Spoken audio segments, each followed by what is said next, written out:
现在我们已经进到了这个雕刻的森美术馆，这是一个非常开阔的一个露天美术馆。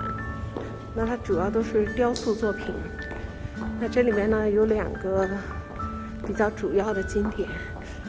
第一个呢就是 Picasso 的 Main Building， 我们先去那里去参观。一进来先有一个这个雕塑，这是谁的呢？看一眼。这下面都有个注解，这是 Toro Okamoto， 这是一个日本人做的，名字叫树人。这是1971年的作品，很重要。这也是一个雕塑作品。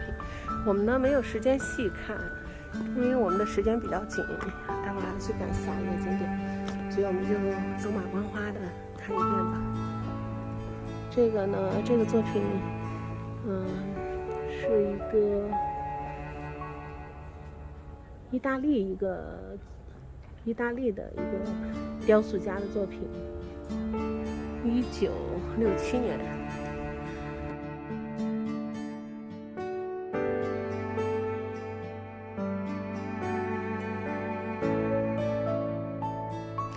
这是他刚进来的时候，这个几栋雕塑，蛮开阔的。我们就不仔细看，这边景色还是蛮漂亮的。这边都是一些就是几何图形的色块的大胆的色块的组合，很漂亮。哦，这个在河里面，这个小河里面有锦鲤，这还有一个红色的雕塑。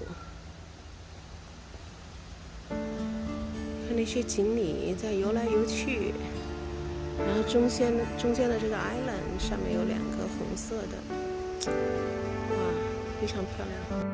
然后这一片草坪上也都是耸立着各种雕像，真是不错。我们都没办法深究，因为要赶时间，否则的话应该一个一个去看。然后到了这一片，这有一个女人的一个雕像，然后这中间是好像可以走进去，像一个迷宫一样的。然后这边是有2个倒立的小人，这个对呀，这个好像垒积木一样的。你看，垒了这么巨大的一个大积木搭起来的。这个雕塑公园真的是设计的非常精巧，它所有的雕塑作品呢都是依山傍水，沿着山势而建的。然后现在我们要到了这个毕加索的这个主馆了。好，现在我们要进去看看毕加索的那个主馆。然后据介绍呢，这个主要是介绍了是毕加索那个在他的蓝色时期的一些作品。是我们现在这是进到了毕加索的这个展馆。然后这一面呢，首先是关于给他的一些介绍。那这是他非常有名的一幅，这个我们现在从毕加索的馆里出来了，因为里面不让拍照，也不让拍 video， 所以大概看了一下就出来了。这幅作品叫 Pipe of the Peace， 象征和平的一个管子石。这个是这沿墙的一些立体的黑色的组合，这个应该是可以上去，我们就不上去了。这个地方还有一个专门的足浴池，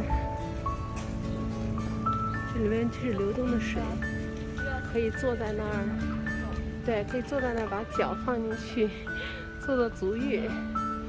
哎呀，我们时间太紧了，而且已经订了后天在富士山的一个 SPA， 所以今天就不体验那个足浴了。这是很 Q 的天然的足浴室，想象一下在这儿坐着足浴，然后看着雕塑。这边是可以看到这个雕塑，太美了。去体验这个伊本纯做的一个旋转楼梯，然后可以通过旋转楼梯可以看到它的花式玻璃窗。看这上面已经看到了，哇，好壮观啊！可以沿着这个旋转楼梯上去，太美了。它可以沿着这个爬到最顶去看。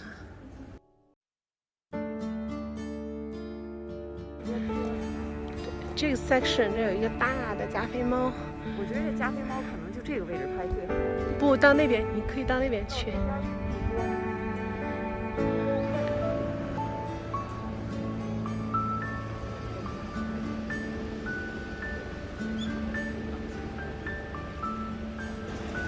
这个群山之间，这些雕塑作品真的是非常 catch eyes。